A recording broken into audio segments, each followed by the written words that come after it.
আসসালামু আলাইকুম রহমতুল্লাহি ওয়া বারাকাতুহু।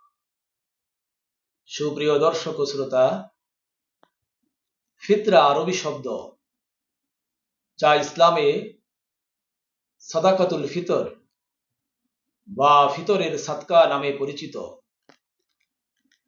ফিতর বা ফাতুর বলতে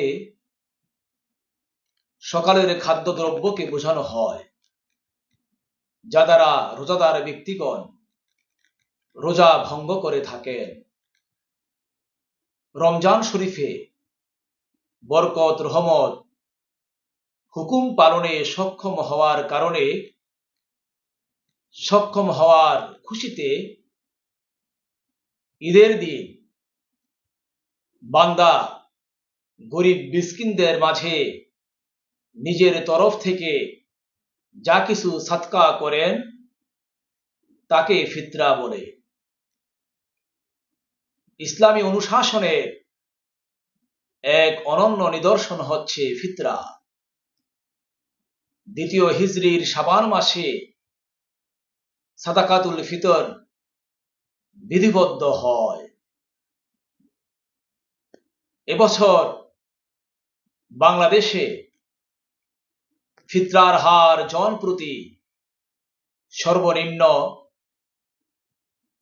১১০ টাকা এবং সর্বোচ্চ ২,৮০৫ টাকা নির্ধারণ করা হয়েছে।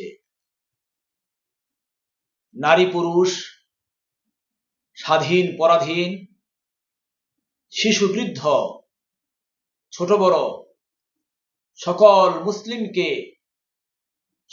মুসলিমের জন্য গরিব মিসকিনদের মাঝে ফিতরা প্রদান করা ওয়াজিব। ঈদের দিন ঈদের নামাজের আগেই অসহায় গরিব দুঃখীদের মাঝে ফিতরা প্রদান করতে হবে, দিয়ে দিতে হবে।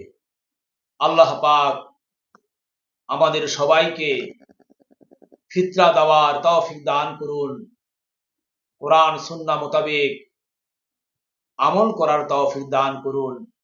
আমিন। আসসালামু আলাইকুম রহমতুল্লাহি ওয়া বারাকাতুহু।